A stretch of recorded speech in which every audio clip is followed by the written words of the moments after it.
Hello everyone. आज जो हम लोग बैक्टीरिया के स्ट्रक्चर के बारे में पढ़ेंगे। बॉटनी फर्स्ट सेमेस्टर का एक इंपॉर्टेंट क्वेश्चन है ये, जो कि most of the time long answer में 10 मार्क्स में पूछ देता है।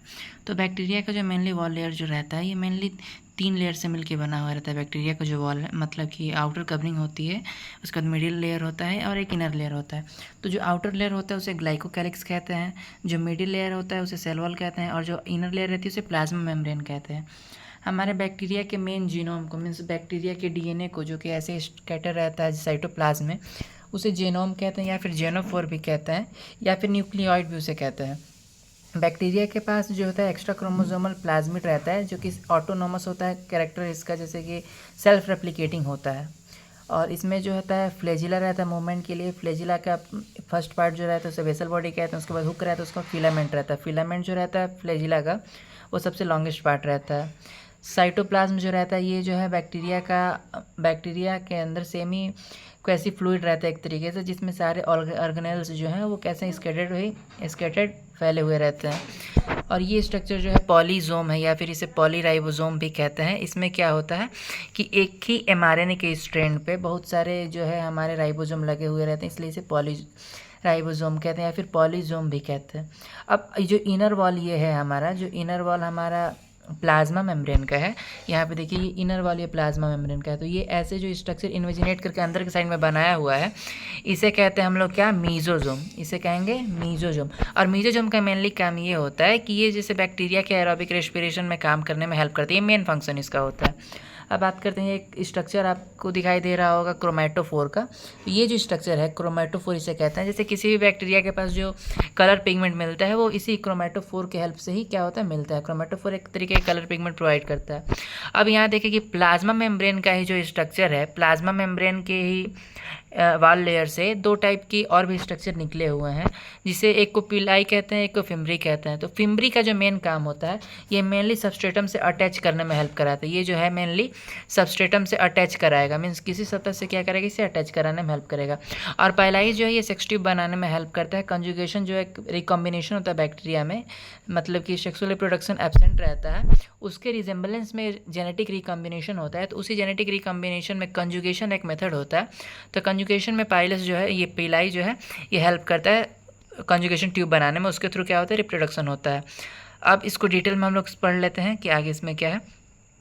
What ever may be the shape of bacteria, means कुछ भी अगर बैक्टीरिया का शेप हो सकता है, उसका जनरल स्ट्रक्चर जो रहेगा वो रिमेन सेम, मीन्स कि उसका जो स्ट्रक्चर है वो नॉर्मली कैसा रहेगा, सेम ही रहेगा।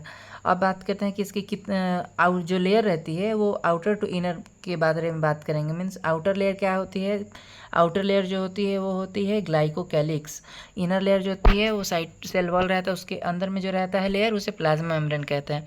तो फ्रॉम यहाँ पे लिखा गया है, फ्रॉम वॉल लेयर के बारे में बात करें तो from outside to inside, means बाहर से अंदर की ओर। पहला लेयर को कहेंगे ग्लाइकोकैलिक्स। पहला लेयर जो है glycocalyx. Glycocalyx is outer most covering. Glycocalyx जो होता है ये आउटर मोस्ट कवरिंग होता है बैक्टीरिया का, और ये पॉलीसेकेराइड शुगर से बना हुआ रहता है। अब एक बात और ध्यान में रखना है कि जो ग्लाइकोकैलिक्स होता है, इसकी थिकनेस और कंपोजिशन सारे बैक्टीरिया में अलग अलग होगा। और इसके साथ में जो होता है ग्लाइकोकैलिक्स जो है कैप्सूलेटेड भी हो सकता है और नॉन कैप्सूलेटेड या फिर स्लाइम लेयर भी हो सकता है। अब बहुत सारे बैक्टीरिया में जो है आउटर सरफेस जो रहता है वो कैप्सूल का रहता है या फिर स्लाइम लेयर का रहता है, और ये पहले से ही डिसाइडेड रहता है, मीन्स जेनेटिकली ये डिसाइड रहता है कि कैप्सूल प्रेजेंट रहेगा या फिर नहीं रहेगा। और मान लीजिए कि अगर वॉल लेयर जो है कम्पैक्टली अरेंज है, बहुत ज़्यादा कम्पैक्ट फॉर्म में अरेंज है, तब जाके उसे कहेंगे हम लोग कैप्सूलेटेड फॉर्म। और अगर लूजली अरेंज है तब जाके उसे कहेंगे, अगर लूजली अरेंज है तो उसे कहेंगे स्लाइम लेयर। अब इसी प्रेजेंस के बेसिस पे कैप्सूल है या नहीं है, इसके बेसिस पे 2 टाइप के बैक्टीरिया को बांट दिया गया है। पहला बैक्टीरिया जो है वो कैप्सूलेटेड बैक्टीरिया है। वो जो होता है स्मूथ कॉलोनी बनाता है। अब स्मूथ कॉलोनी बनाता है, इसका मतलब ये है, स्मूथ कॉलोनी कहने का मतलब ये है कि ये जो रहता है बहुत ज़्यादा वायरुलेंट रहते हैं। वायरुलेंट मीन्स बहुत ज़्यादा नुकसानदायक रहते हैं, और इन्हें एस स्ट्रेन कहते हैं या फिर एस टाइप कहते हैं। अब बात करें नॉन कैप्सूलेटेड को, तो नॉन कैप्सूलेटेड जो रहता है इसमें ये रफ कॉलोनी बनाता है। जैसे कैप्सूलेटेड था तो वो स्मूथ कॉलोनी बना रहा था, ये नॉन कैप्सूलेटेड है तो ये रफ कॉलोनी बनाएगा। और इसे आर टाइप कहते हैं या फिर आर स्ट्रेन कहते हैं, और ये नॉन वायरुलेंट होता है, मीन्स ये ज़्यादा हानिकारक ही होता नहीं है। अब बात करें कि ग्लाइकोकैलिक्स का काम क्या होता है, तो हमारा जो ग्लाइकोकैलिक्स होता है ये एक तरीके नेम प्लेट कहा जाता है, क्योंकि हर एक बैक्टीरिया का ग्लाइकोकैलिक्स स्टार्टिंग पॉइंट में हमने हमने बताया कि इसका थिकनेस हो गया या फिर कंपोजिशन हो गया, ये सब बैक्टीरिया का अलग अलग वेरी करेगा। तो ये मतलब बैक्टीरिया के नेम प्लेट का काम करता है, मीन्स ये बैक्टीरिया के आइडेंटिफिकेशन में काम करता है, उसका जो है रिकॉग्निशन कराता है ग्लाइकोकैलिक्स एक तरीके से। It provide sticky character to bacteria for colony formation. जब कॉलोनी फॉर्मेशन होता है, मीन्स बैक्टीरिया का कल्चर किया जाता है, तो उसका कॉलोनी बनता है। तो कॉलोनी बनता है तो कॉलोनी का मेन काम होता है कि उसमें जो होता है टुगेदरली काम करते हैं सारे बैक्टीरिया, तो उसको स्टिक कराने में क्या करता है, ये हमारा ग्लाइकोकैलिक्स हेल्प करता है। During food scarcity it preserve food material for after digestion के बाद अगर फूड की कमी होती है तो ये क्या करता है, रिजर्व कर लेता है फूड मटेरियल फर्दर, मतलब आगे के लिए अगर उसको ज़रूरत पड़ी तो उसके लिए क्या करता है, फूड का रिजर्वेंस भी करता है। अब सेकेंड लेयर की बात करें जो कि है सेल वॉल। तो सेल वॉल का मेनली काम अभी तक हम लोग शुरू से पढ़ते हैं कि सेल वॉल क्या काम करता है, कि ये प्रोटेक्शन प्रोवाइड करता है किसी भी फिजिकल, मान लीजिए किसी फिजिकल बैरियर हो गया, मीन्स कि अगर आउटर इन्वायरमेंट से अगर कुछ बैक्टीरिया को नुकसान पहुंचा रहा है तो सेल वॉल क्या करेगा, उसे प्रोटेक्ट करेगा। और ये जो मेनली सेल वॉल रहता है ये पेप्टाइडोग्लाइकन का बना रहता है, पेप्टाइडोग्लाइकन या फिर म्यूरिन, और ये नॉन सेलुलॉजिक होते हैं, सेलुलॉजिक नहीं होता है। और ये मेनली 2 शुगर से बना हुआ रहता है, NM और NAG। NAM का फुल फॉर्म होता है एन एसिटल म्यूरामिक एसिड, और NAG का फुल फॉर्म होता है एन एसिटल ग्लूटामिक एसिड या फिर एन एसिटल ग्लूकोसामीन। अब बात करते हैं इसका फंक्शन क्या होता है सेल वॉल का। तो सेल वॉल का मेनली 3 फंक्शन है कि ये क्या करता है, बैक्टीरिया को सेफ प्रोवाइड करता है, क्योंकि कवरिंग जब है तो ये क्या करेगा, बैक्टीरिया को सेफ प्रोवाइड करेगा। ये प्रोटेक्शन प्रोवाइड करेगा कि कैसे, मतलब ये बैक्टीरिया को प्रोटेक्ट करेगा, और ये स्ट्रक्चरल सपोर्ट भी देगा। और it prevent bacteria from collapsing and bursting. अब इसका मतलब इसको समझना है कि मान लीजिए कि अगर हमारा बैक्टीरिया के अंदर पानी भरते जा रहा है, इसको मान लीजिए अगर बैक्टीरिया के अंदर क्या हो रहा है कि पानी भरते जा रहा है, तो एक टाइम पे आएगा कि उसके अंदर क्या होगा, पानी बहुत ज़्यादा भर जाएगा। तो इसका ये भी चांस है ना कि पानी जब बहुत ज़्यादा भर जाएगा, मान लीजिए ये हमारा, एक मिनट, ये जो मान लीजिए कि हमारा ये जो है हमारा ये एक हमारा सेल है, इसके अंदर हम पानी क्या आ रहा है, भरते जा रहा है, H2O भरते जा रहा है। तो एक टाइम ये आएगा कि ये क्या हो जाएगा, स्वेल हो जाएगा, बहुत ज़्यादा फूल जाएगा। तो बहुत ज़्यादा फूल जाएगा तो फटने का चांस होगा। तो फटने का चांस होगा क्योंकि आउटर जो हमारा आउटर सराउंडिंग है वहाँ भी पानी है, और अंदर भी साइटोप्लाज्म के अंदर पानी है। तो जब बहुत ज़्यादा पानी भर जाएगा तो क्या होगा, ये फटने लगेगा। तो इसे ही सेल वॉल क्या करेगा, फटने से बचाएगा। और मान लीजिए कि ये एक हमारा सेल था, इसके अंदर से क्या हो रहा है, बाहर जा रहा है, मतलब बहुत ज़्यादा पानी बाहर जा रहा है। तो ये क्या होगा कि पानी मतलब कि ये जो हमारा है ये श्रिंक हो जाएगा, मीन्स पिचकने लगेगा। तो इसको श्रिंक होने से या फिर बस्ट होने से क्या करता है, हमारा जो सेल वॉल है उसे प्रोटेक्ट करता है। अब बात करते हैं कि प्लाज्मा मेम्ब्रेन क्या होता है। जो प्लाज्मा मेम्ब्रेन है उसे सेल मेम्ब्रेन भी कहते हैं, और सेल मेम्ब्रेन के बाद प्लाज्मा लेमा भी कहते हैं प्लाज्मा मेम्ब्रेन को। Plasma membrane is inner to cell wall, it is selectively permeable. Plasma membrane जो रहता है ये सेल वॉल के अंदर पाया जाता है, और ये सेलेक्टिवली परमिएबल रहता है। मीन्स सेलेक्टिवली परमिएबल का मतलब ये है कि मान लीजिए कि कुछ उसे सॉल्वेंट को मतलब सॉल्वेंट तो रहता है, कुछ स्पेसिफिक सॉल्यूट को ही अंदर पास करता है या फिर एग्जिट कराता है। It is interact with outer world, और ये जो है आउटर वर्ल्ड से इंटरेक्ट करता है, तभी तो इसमें पैसेज होती है ना, सेलेक्टिवली परमिएबल, इसीलिए तो कहा जा रहा है। It is similar to eukaryotic cell, और जो हमारा प्रोकैरियोटिक का वॉल लेयर होता है प्लाज्मा मेम्ब्रेन, ये यूकैरियोटिक्स का मतलब कि यूकैरियोटिक सेल जो होते हैं या फिर यूकैरियोटिक ऑर्गेनिज्म जो होते हैं उनसे ये रिजेंबल करते हैं, सेम ही रहता है। अब बात करते हैं साइटोप्लाज्म का। जो साइटोप्लाज्म होता है ये बैक्टीरिया में जेल लाइक सब्सटेंस रहता है, उसमें ऑर्गेनल्स क्या करते हैं, ऑर्गेनल सेल मेम्ब्रेन या फिर जो भी ऑर्गेनल्स रहते हैं वो स्कैटर रहते हैं। तो bacterial cell cytoplasm is gel like matrix. Matrix का मतलब हो गया कि जो लिक्विड पार्ट रहता है उसे मैट्रिक्स कहा जा रहा है। इनसाइड द सेल मेम्ब्रेन, और सेल मेम्ब्रेन के अंदर, सेल मेम्ब्रेन किसे कहा गया है, प्लाज्मा मेम्ब्रेन को। अभी स्टार्टिंग में ही बताया मैंने, सेल मेम्ब्रेन को ही प्लाज्मा मेम्ब्रेन कहते हैं, प्लाज्मा मेम्ब्रेन को ही प्लाज्मा लेमा कहते हैं। और जो इसेंशियल कंपोनेंट, सेलुलर कंपोनेंट होते हैं मेटाबॉलिक प्रोसेस के लिए, वो भी क्या प्रेजेंट रहेगा, साइटोप्लाज्म के अंदर। अब मेटाबॉलिज्म क्या मतलब ये होता है कि जैसे कि मेटाबॉलिक प्रोसेस का मतलब कि जितने भी लाइफ प्रोसेस करने के लिए जो भी इसेंशियल फंक्शंस होते हैं परफॉर्म करने के लिए, उसी को कहते हैं मेटाबॉलिक प्रोसेस। आप लोगों ने 10th 12th में पढ़ा भी होगा एनाबॉलिक, ये भी 2 तरीके का होता है, एनाबॉलिक, कैटाबॉलिक। अब बात करते हैं it is a site of DNA replication, और हमारे मेन साइटोप्लाज्म में डीएनए रेप्लिकेशन होता है प्रोकैरियोट्स में, और प्रोटीन सिंथेसिस भी होता है, और एनर्जी प्रोडक्शन मीन्स रेस्पिरेशन का मेन काम जो एटीपी जनरेशन होता है वो भी यहीं होता है। It also help to maintain the cell shape, transport nutrient and store nutrient. Means कहने का मतलब ये कि जो हमारा लेयर है, ये हमारा साइटोप्लाज्म एक तरीके से ये भी क्या करता है, उसको शेप देता है। अगर किसी बैलून के अंदर हम पानी भरेंगे, पानी क्या है, जेल लाइक मैट्रिक्स, समझिए कि साइटोप्लाज्म का पानी क्या है, जेल लाइक मैट्रिक्स है। तो अगर हम उसके अंदर पानी भरेंगे तो क्या करेगा, उसको शेप प्रोवाइड करेगा ना। तो उसी तरीके से हमारा जो साइटोप्लाज्म ये भी क्या काम करता है, ये भी जो है मेनली काम करता है सेल प्रोवाइड करने का भी ये काम करता है और रिजर्व भी करता है न्यूट्रिएंट्स। अब बात करते हैं it is also help in cell division. और जो हमारा बैक्टीरियल साइटोप्लाज्म है, बैक्टीरियल साइटोप्लाज्म, ये सेल डिवीजन में भी हेल्प करता है, क्योंकि सेल डिवीजन मेनली दो टाइप का होता है। एक होता है कैरियोकाइनेसिस, एक होता है साइटोकाइनेसिस। तो कैरियोकाइनेसिस में तो न्यूक्लियस का डिवीजन होता है, और साइटोकाइनेसिस में जो होता है ये होता है साइटोकाइनेसिस, साइटोप्लाज्म का डिवीजन होता है, सॉरी वॉल लेयर की डिवीजन होती है साइटोकाइनेसिस में। अब बात करते हैं न्यूक्लियोइड, मेन जीनोम और जीनोफोर, जो कि इस बैक्टीरिया का मेन जेनेटिक मटेरियल है, DNA. In the centre of bacterial cell there is present nuclear material DNA without a nuclear membrane. जो डीएनए रहता है ये नेकेड पाया जाता है प्रोकैरियोट्स का। DNA in bacteria is double standard. जो बैक्टीरिया रहता है मेन जीनोम का, वो डीएनए कैसा रहता है, डबल स्टैंडर्ड रहता है, सर्कुलर रहता है, हेलिकल रहता है। अब इसमें जो रहता है गुआनिन और साइटोसिन का कंटेंट जो रहता है वो कम होता है एडेनिन और थाइमिन से। दिस न्यूक्लियस आर प्रिमिटिव, मतलब ये बहुत ही पुराने न्यूक्लियस हैं। The nucleus is named as nucleoid, genophore या फिर मेन जीनोम, और इसी को क्या कहते हैं, न्यूक्लियोइड, जेनोफोर या फिर मेन जीनोम। अब बात करते हैं प्लाज्मिड, जो कि ऑटोनोमस कैरेक्टर इसके पास रहता है। Beside the nuclear DNA means main DNA के अलावा, जो मेन डीएनए के अलावा there is some extra nuclear और extra chromosomal DNA present in is known as plasmid. तो मेन जो डीएनए रहता है उसके अलावा जो होता है इसमें क्या प्रेजेंट रहता है, एक्स्ट्रा क्रोमोसोमल डीएनए प्रेजेंट रहता है, और वो मेन उसी को क्या कहते हैं, प्लाज्मिड कहते हैं। उसी को क्या कहते हैं, प्लाज्मिड कहते हैं। The term plasmid given by Lederberg in 1952, 1952 में जो लेडरबर्ग साइंटिस्ट थे उन्होंने प्लाज्मिड का नामकरण किया था एक तरीके से। The plasmid are small, circular and double stranded DNA molecule that are separate from main bacterial chromosome and replicate independently। replicate independently का कहने का मतलब ये है कि ऑटोनोमस कैरेक्टर इसके पास होता है, जो कि सेल्फ रेप्लिकेटिंग होता है, और ये मेन जो जेनोम होता है बैक्टीरिया का उसके अलावा ये प्रेजेंट रहता है, जिसके पास ऑटोनोमस कैरेक्टर अवेलेबल रहता है। Plasmid having independent existence, plasmid having independent existence that do not attach with genomic DNA। These are of following types. जो प्लाज्मिड रहता है इसके पास इसका अपना खुद का अस्तित्व होता है, ये किसी भी मतलब कि बैक्टीरियल जेनोम से अटैच नहीं करता है। मेनली जो होते हैं तीन तरीके के क्या होते हैं, प्लाज्मिड होते हैं, एफ प्लाज्मिड, आर प्लाज्मिड, कुल प्लाज्मिड। एफ प्लाज्मिड को एफ फैक्टर भी कहते हैं या फिर फर्टिलिटी फैक्टर भी कहते हैं। This factor is responsible for transfer of genetic material.